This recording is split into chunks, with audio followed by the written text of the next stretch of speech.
এই পুরো বাড়িতে আমার মায়ের একটা চিহ্ন তো আর বাকি রাখলেন না আপনারা। এভাবে কেন বলতেছো বাবা? আপনারা যে সব প্ল্যান করে করতেছেন না, সেটা আমি খুব ভালো করেই বুঝতেছি। ইভান, তোমাকে কিছু না বলতে বলতেই তুমি হাতের বাইরে চলে গেছো। সামান্য একটা ভুলের জন্য এতটা বছর এরকম করা কোনো মানেই হয় না। ওনাকে বলে দিয়েন এটা কোনো সামান্য ভুল ছিল না, it was a murder. Ivan, sorry. এখনই তো অ্যাক্সিডেন্টটা হয়ে যেত, তারপর দোষটা হইতো আমার। নাম কি? নূপুর। ফাঁকা রাস্তা, একা একটা মেয়ে মানুষ, তার উপরে আবার বিয়ের সাজে, রিস্ক তো আছে বস। আপনি মনে হয় একটু বেশি কথা বলেন না? যা বাবা, আমি আবার কি এমন বললাম? আপনি সত্যি আমার অনেক বড় উপকার করলেন। আমার একটা ফ্রেন্ড আসবে, আপনি তাহলে যান। হ্যাঁ, ওকে। আপনি আবার এদিকে একা একা চলে আসছেন কেন? আপনার ফ্রেন্ড আসে নাই? আপনিও কি ফলো করতেছেন আমাকে? হ্যাঁ, আমিও ফলো করতেছি আপনাকে।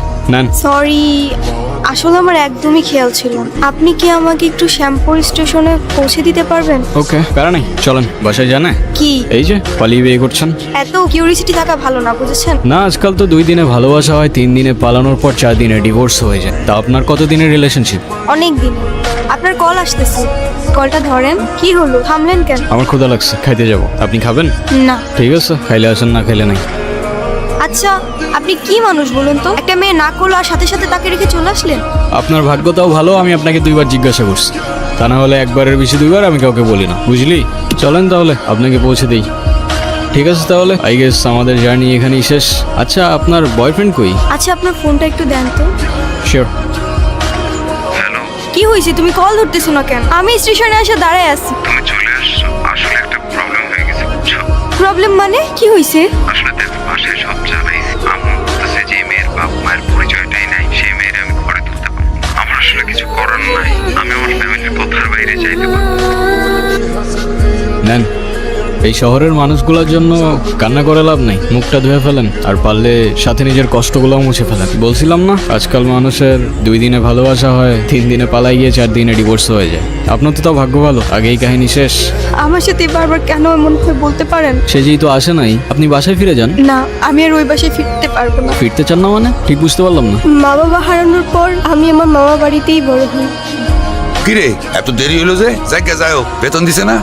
মামা দিছে। তো খারাপ আছিস কে? টাকাটা দে। এনে এই 500 টাকা তোর কাছে রাখ। আর তোর মামি আসলি কোষ? আমি হাটে গেছি। মামার একটা বদ অভ্যাস, মামা জুয়ায় আসক্ত। 3 বেলা না খেয়ে থাকলেও তার জুয়া ছাড়া এক মুহূর্ত চলতো না। আর তার জুয়ার সঙ্গী ছিল জাহাঙ্গীর। আরে বাস মিয়া, তুমি আর খেলো না। এমনি তোমার মেলা টাকা বাকি পড়ে আছে।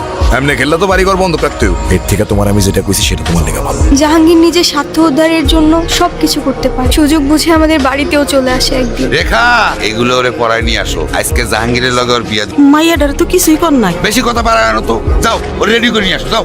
এই কান্তাছস কেন? তোরে না একটা পুলায় ভালোবাসে, ওই পুলাটারে কল দে। কল দিয়া পুলাটার সাথে পালায় আসা। তোর জীবনটা নষ্ট করিস না। রনি আমাকে সব সময় বলতো ও নাকি আমাকে অনেক ভালোবাসে, আমার জন্য সবকিছু করতে পারবে। আর যখন কাঁধে দায়িত্বটা পড়লো, সেই ভালোবাসা জানালা দিয়ে পালাই গেল, তাই তো? আমি তোমাকে ভালোবাসি, শুধু এই 3টা শব্দ বলে দিলেই তো আর ভালোবাসা হয়ে যায় না। সারা জীবন পাশে থেকে দায়িত্বটা কাঁধে নিয়ে তারপর ভালোবাসাটা প্রমাণ করতে হয়। আমি এখন কই যাব, কি করব, কোনো কিছুই না বুঝে উঠতে পারছি না। আপনি চাইলে আমার সাথে যেতে পারেন। কোথায়? ভব নদীর 13 পারে। এটা আবার কোথায়? সেটা আমিও জানি না, চলেন খুঁজে দেখি পাই কিনা।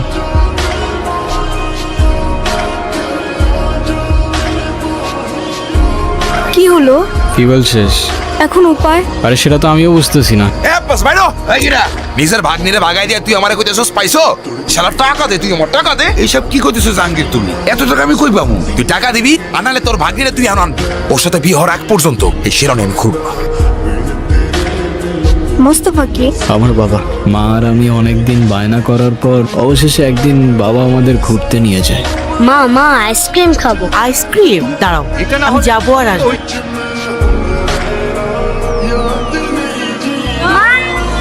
আজও যখন দিনটার কথা ভাবি, মনে হয় বাবার দেওয়া সেই সময়টা হয়তো বাবা কষ্ট করে না দিলেও পারত। মা যাওয়ার পর থেকে বাবা আর আমার দূরত্বটাও বাড়তে থাকে, আর শুরুটা হয় বাবার সেকেন্ড বিয়েটা দিয়ে, যেটা আমি কোনোদিনই অ্যাকসেপ্ট করতে পারি না। আচ্ছা, তোমার ফোনটা একটু দিবা?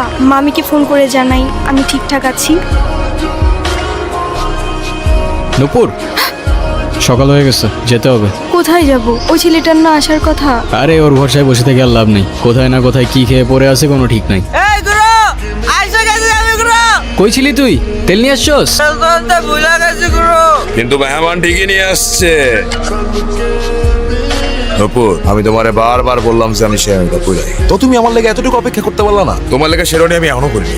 সময় থাকতে থাকতে তোর ভাড়াটে নাট বল্টু নিয়ে কাইটা পর জাহাঙ্গীর। সময় চলে গেলে শেরওয়ানির সাথে সাথে তোর ইজ্জতটাও খুলে যেতে পারে। নপুর, তুমি আসো আমার সাথে। হাতটা ছাড় জাহাঙ্গীর। তুই জাহাঙ্গীরের লগে লাগতে ইস্তা। এই জাহাঙ্গীর কেন তুই এখনো চিনোস না? তোর মতো জাহাঙ্গীর প্রত্যেকটা গলির মোড়ে জঞ্জালের মতো পড়ে থাকে, চেনার প্রয়োজনই মনে করি।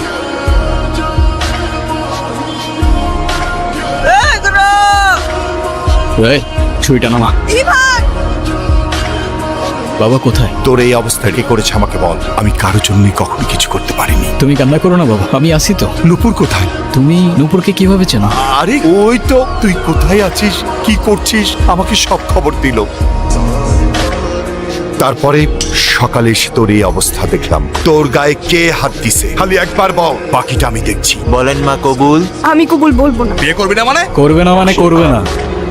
তুই আবার এনেছিস? ওরে আজকে আমি এই সাবধানে, তোর জবানের চেয়েও ট্রিগার ফার্স্ট চল। একবার চেপে দিলে তোর কথা আর আমার কান পর্যন্ত পৌঁছাবে না ভাই। বাবা, এই জাহাঙ্গীর আমার সহজ সরল ভাগ্নিটারে ভয় ভীতি দেয়, আজকে বিয়ে করতে আইছে।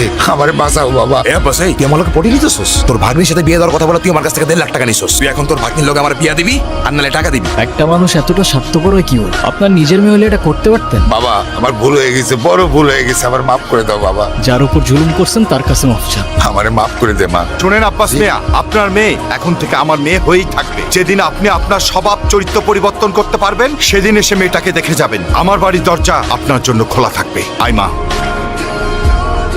একটা জীবন সমুদ্রে তার মুক্ত একটা পাখি, আলোতে এলেই দেখা যায় বোকা অন্ধকারের সাথে। সবশেষে পাশে পরিবার, আর পরিবারই তোর লাঠি। ছোট্ট খোকার আকাশ জুড়ে সবুজ প্রজাপতি।